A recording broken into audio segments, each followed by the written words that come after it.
Eu sou Karen Denise, neuropsicopedagoga, e eu transformo a vida de profissionais que desejam começar os seus atendimentos e viver de neuropsicopedagogia. Mas assim, se a gente não dá diagnóstico, se o neuropsicopedagogo não dá psicodiagnóstico, o que raios faz o neuropsicopedagogo? O que ele pode fazer? Então, o neuropsicopedagogo, o que ele faz? Será que ele pode fazer o diagnóstico? Não, porque o diagnóstico é médico. Mas então, o que é que o neuropsicopedagogo pode fazer se ele não pode fazer um diagnóstico? Bom, o neuropsicopedagogo, as competências do neuropsicopedagogo, agora eu vou falar do neuropsicopedagogo clínico, tá?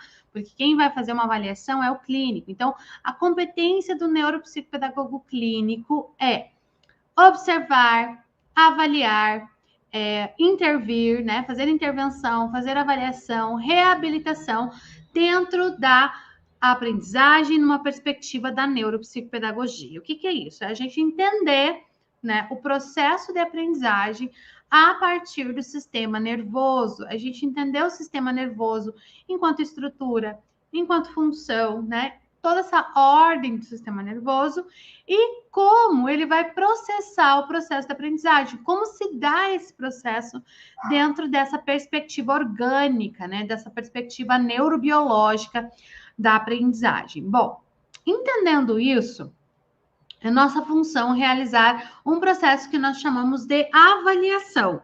Então, o neuropsicopedagogo ele vai realizar a avaliação neuropsicopedagógica no atendimento clínico. O que é isso, né, gente? O que é atendimento clínico? Ah, Karen, é dentro de uma clínica. Não. A neuropsicopedagogia ela tem um protocolo que o atendimento clínico é quando o profissional atende um paciente de maneira individualizada.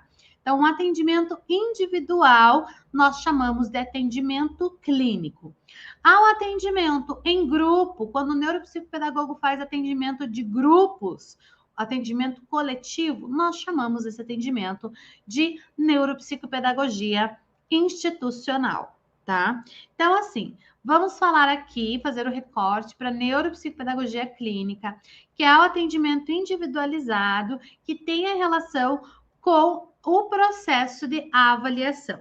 Muita gente acredita que o processo de avaliação existe para dar um diagnóstico para o sujeito, seja ele criança, adolescente, jovem, adulto, idoso. Muita gente acredita que o processo de avaliação neuropsicopedagógica tem como objetivo dar um diagnóstico. Mas não, esta não é a função do processo de avaliação da neuropsicopedagogia, tá? Vou falar então um pouquinho do processo de avaliação, para daí a gente entender o porquê que o neuropsicopedagogo não dá um diagnóstico e qual é o resultado desse processo de avaliação, para que serve então essa avaliação neuropsicopedagógica. Bom, quando a gente vai olhar o processo de aprendizagem, geralmente que chega para a gente são sujeitos, né, pacientes que têm algum prejuízo nesse processo. Então, é alguém que não consegue efetivar a aprendizagem, que tem algum problema que atrapalha esse processo, que está com alguma dificuldade, né? Não está tendo esse processo de maneira eficaz, não está consolidando aprendizagens, e aí é procurado, né, um neuropsicopedagogo para fazer uma avaliação neuropsicopedagógica. Claro que o profissional da neuropsicopedagogia ele precisa conhecer e compreender, né, de todas as causas, ou pelo menos as causas mais comuns, porque todas as causas vai ser impossível de a gente saber, né?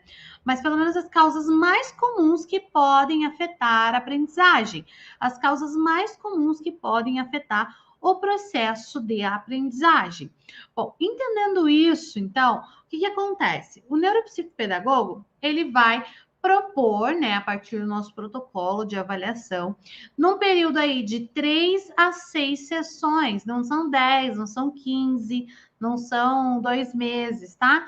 Num processo de 3 a 6 sessões, que podem variar de até 1h30 de duração cada uma, nós vamos propor, né, uma bateria de testes e rastreios para avaliação, tá? Então, quais testes são esses que o neuropsicopedagogo vai utilizar? Qualquer teste que tenha base na neuropsicopedagogia e que não seja de uso restrito de outro profissional. No Brasil, a maior restrição, né, de testes é profissionais da psicologia, então eles têm um número imenso de testes que são restritos que o neuropsicopedagogo não pode utilizar. Agora, testes que não são restritos podem ser utilizados, tá? A neuropsicopedagogia também ela tem uma necessidade de utilizar testes quantitativos para corroborar, né, o resultado do seu processo de avaliação. Então, a neuropsicopedagogia ela não vai apenas aplicar testes qualitativos. O que são testes qualitativos? Uma prova que eu mesma elaboro para sondar, né, fazer uma avaliação diagnóstica, ou um instrumento que eu crio, que eu confecciono, ou um instrumento que não me dá um dado quantitativo, tá? Eu posso utilizar na avaliação? Posso, mas eu preciso utilizar dados quantitativos. Que são dados quantitativos? Quem dá são instrumentos padronizados, referenciados, aplicados e validados para a população brasileira. Então, esses instrumentos você vai encontrar, né, normalmente no site, inclusive, de psicologia, na SATEPS, vão ter vários testes e instrumentos que não são restritos aos psicólogos que nós podemos utilizar.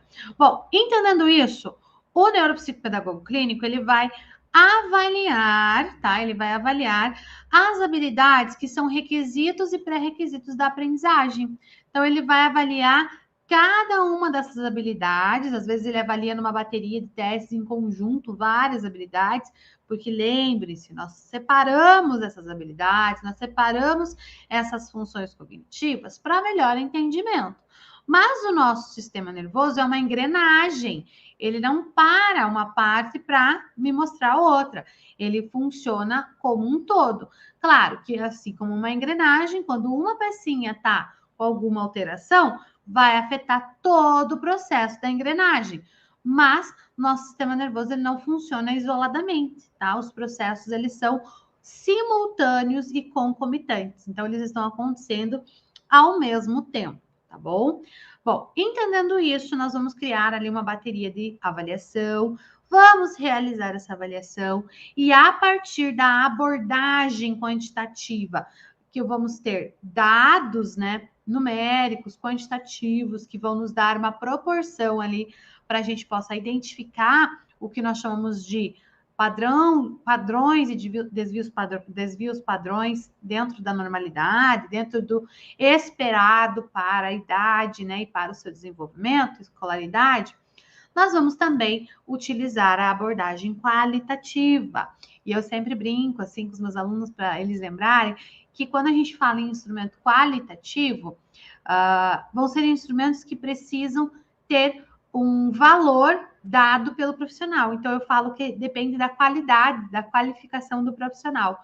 Quanto mais você estiver familiarizada com o processo, quanto maior conhecimento você tenha da base teórica, quanto mais conhecimento você tem dos critérios diagnósticos, do que pode ser causa ou não de transtornos, você vai ter uma abordagem qualitativa melhor, tá? Mas vai ser mais, vai te auxiliar mais nesse processo, tá?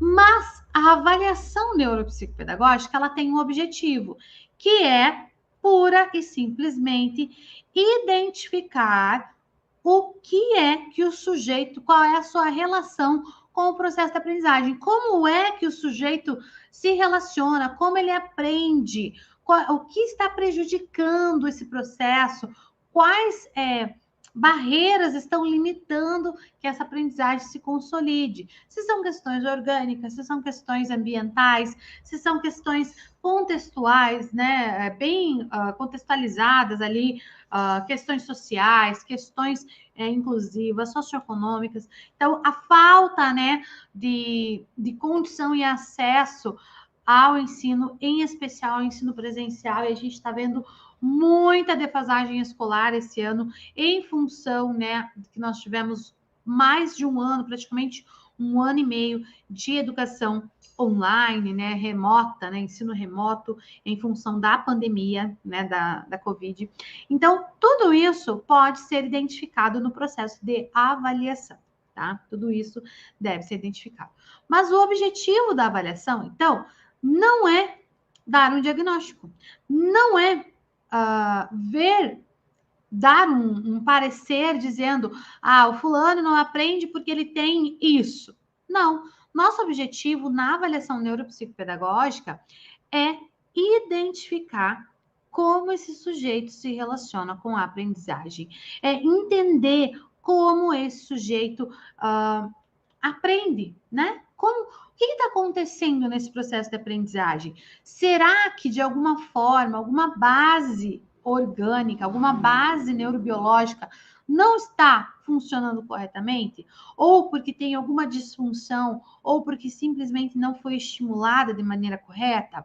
Ou será que o contexto que esse sujeito está inserido, ele está prejudicando, tá? Ele vai prejudicar essa aprendizagem?